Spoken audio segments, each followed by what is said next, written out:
Rico Smith. I am the CEO of Mad Paper Incorporated, and I am also a full-time wholesale real estate investor, as well as an author of 2 published books. The first book is called Power Moves. That's my self-help development book, and I'm basically detailing how you can co-create your reality with the power of your subconscious mind. It's very dynamic, guys. The laws of the universe exist in every religious scripture that you can research. I don't care what it is. If it's the Bible, the Quran, the Torah, if you do your research, the laws exist on how you can manifest your destiny. I mean, I'm excited about this. Not only that, but the second book is called Bricks to Billions. Bricks to Billions. Bricks to Billions is basically how you can align yourself with private equity firms, hedge fund companies that live, eat, and sleep real estate. These guys have to buy real estate. So you, as an American citizen, can control property contracts, align yourselves with these hedge fund companies, and have them fund your deals. Okay? Does that make sense? And I'm gonna tell you a little bit more about that process, which is wholesale real estate. This is how I eat. This is how I've been eating for the past 6 or 7 years, ever since I was 21 years old. It's taken me years to get to the level where I'm at now, to be able to close on properties in 7 days and align myself with wealthy buyers, okay?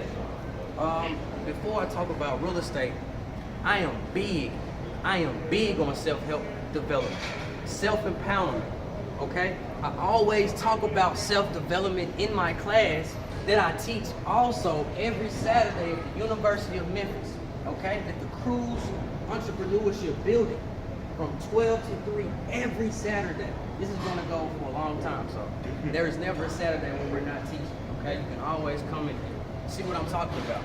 So, self-development. You know, I get a lot of people come to me, they say, hey Rico, I wanna do real estate, I wanna do what you do, man. You know, me doing wholesale real estate, guys, I've achieved a lot of material possessions. And you know, it's not all about the material possessions, but sometimes the material is what attracts others, right?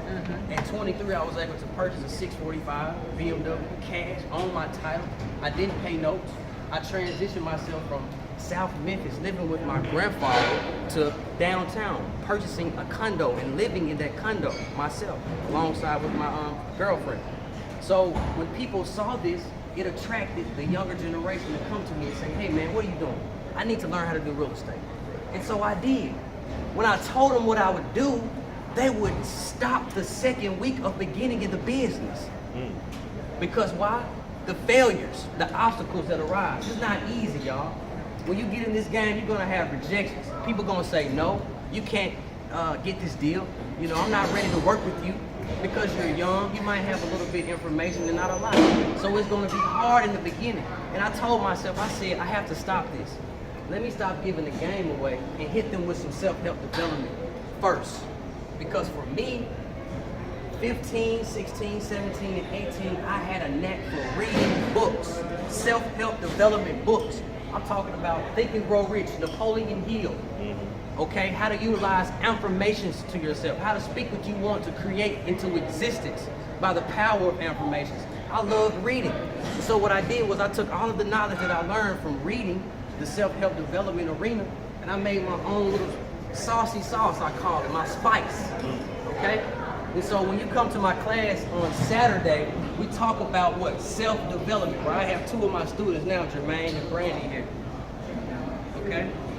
Self-development. So, desire. This is the first point I want to talk about, desire. If you're not obsessed with something that you want to achieve with, you're not going to become successful. I'm sorry, okay? You have to have an immense desire. How do you form this desire?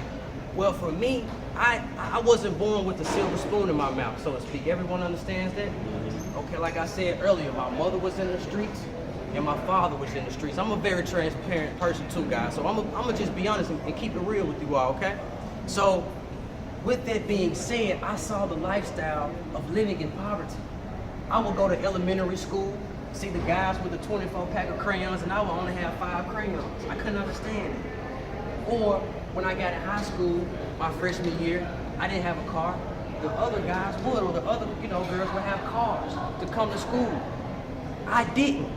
that formed a drive inside of me. That formed a burning obsession and desire to become successful and wealthy in my wildest dreams. I had my mom in the streets and my father in the streets. You know how that made me feel? I said, I gotta take care of my mom and dad. This is something that's serious to me. So that formed my desire.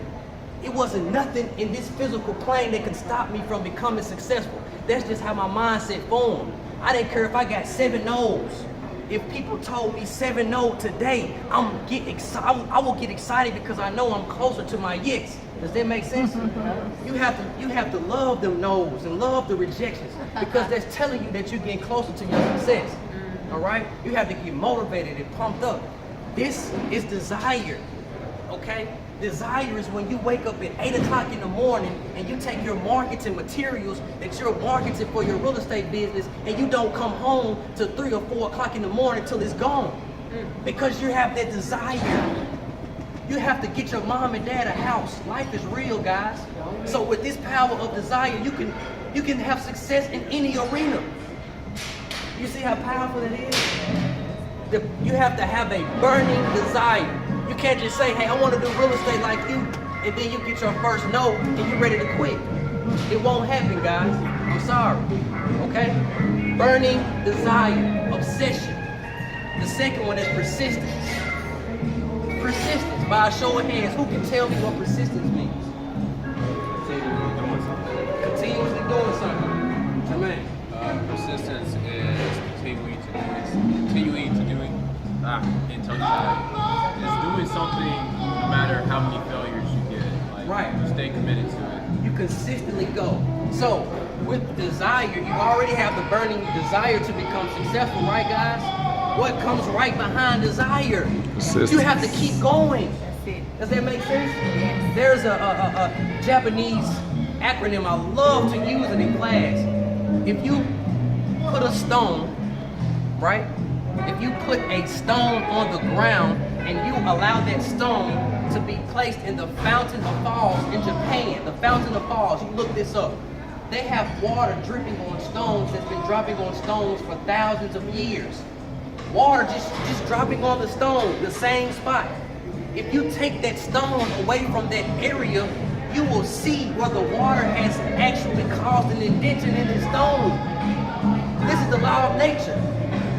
What does that tell you all? If you keep going, you will go through. You have to propel through the obstacle. It gets rough. I'm telling you, it gets rough. I know people that's been, incredibly rich and slept in their car because they had to make the sacrifice to keep going though. See, let's talk about the failures. Let's talk about the hardships. That's what I love to talk about doing the self-development aspect because guess what, guys, and I'm gonna be transparent. I don't like bullshitters. I don't like bullshitters. Don't come to me and tell me you want to do something, but you're not ready to give it your all and keep going. Because I'm going to call you out.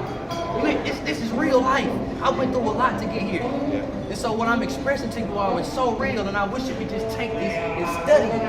Study it 100 times a day till you get it. So after persistence, we have what you call auto-suggestion, which is another term for affirmations, of which I just told you all earlier. Affirmations. Affirmations, I love affirmations. Because God blessed us with the power of our subconscious mind, in which I'm going to talk about a little bit more. But affirmations is the ability to speak what we want into existence, guys. Come on, man. It's beautiful. So when I wake up in the morning and I know I want to attract money to me, I say my favorite affirmation. And that affirmation is, I'm so happy and grateful now that money comes to me in increasing quantities through multiple sources on a continuous basis. I am so happy and grateful now that money comes to me in increasing quantities through multiple sources on a continuous basis. Think about that, guys. You have to practice with your affirmations though, just as if you were exercising in the gym. If you were consistently bench pressing, what's going to happen? Your chest is going to get big. So you can't just say this to yourself 4 or 5 times a day. You got to have people looking at you like you're crazy. You got to say, I'm so happy. Money comes to me in increasing quantities through multiple sources on a continuous basis. People going to look at you crazy. But you know what? It's better to say that than to say this. I'm tired of being broke. I hate my job. I hate the people I'm around. Don't you know what you're doing when you're saying this to yourself? You're creating more of this. it's going to attract to you. You see what I'm saying? This is real. Affirmations. And this is not just for money. Relationships. You want a bigger, stronger foundation, spiritual foundation with God. Tell yourself that. There's two yous inside of you. That's the person who's going to save you and the person who can drown you. You're going to be your worst enemy in life if you don't pay attention. So then after that, we talk about the most beautiful thing I love. That's our subconscious mind. That's the subpar level of our mind that doesn't differentiate between what's real and what's not. Okay? So if you watch a movie that's perpetuated with violence and murder, guess what? Your life is going to attract that. You're going to turn on TV and Memphis is the worst city. It's because that we are in that energy field. We are attracting that. We must get away from it. Okay? Because our subconscious mind does not differentiate between what's real and not. How do we increase our power in our subconscious mind? By writing out our visions and our plans and putting it in front of us so we can see it every morning. Okay? This is the most beautiful gift from God that we have ever, had, and we don't talk about it. I don't understand it. It boggles me how we don't talk about this power, y'all. So I just wanted to talk about self-development before I hit you with wholesale real estate. I hope I didn't talk too long, Chris, but it's important. I would cheat you if I was to just sit here and tell you about what I do, and I didn't hit you with the self-development part first. Everybody understand? Show of hands, got questions? Yes.